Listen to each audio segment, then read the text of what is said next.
simungatimvetse pakati kumpoto kumwera dziko lawo lomwe lelo laukila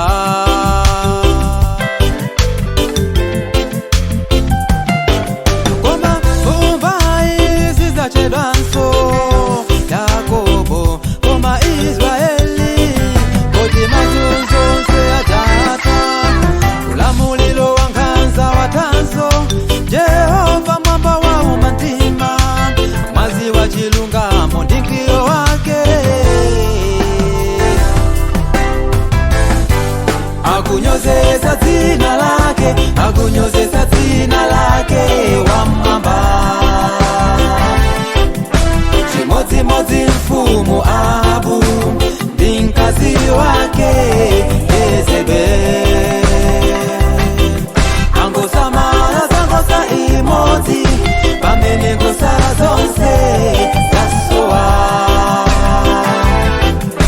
musaoipa akunyozesa dzina lake na malenga akunyozesa dzina lake akunyozesa dzina lake wamwamba monga mfumu Ahabu ndi mkazi wake Yezebeli angosamala zangosa imodzi pamene ngosala zonse zalowelela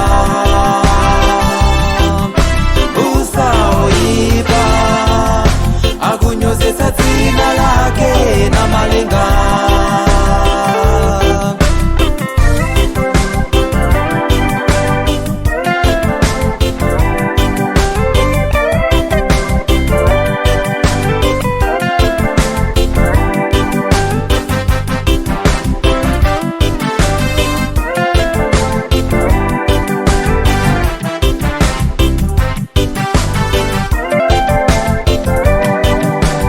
sana na wapezela mlandu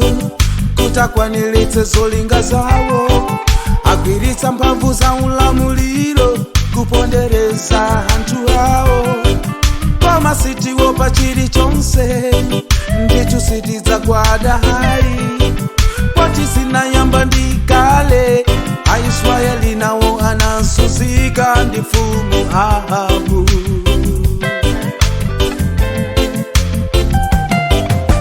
chimwemwe chatsala pang'ono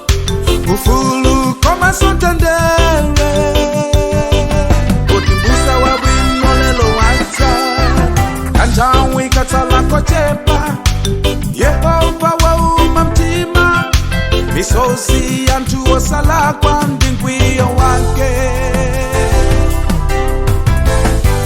akunyozesa dzina lake akunyozesa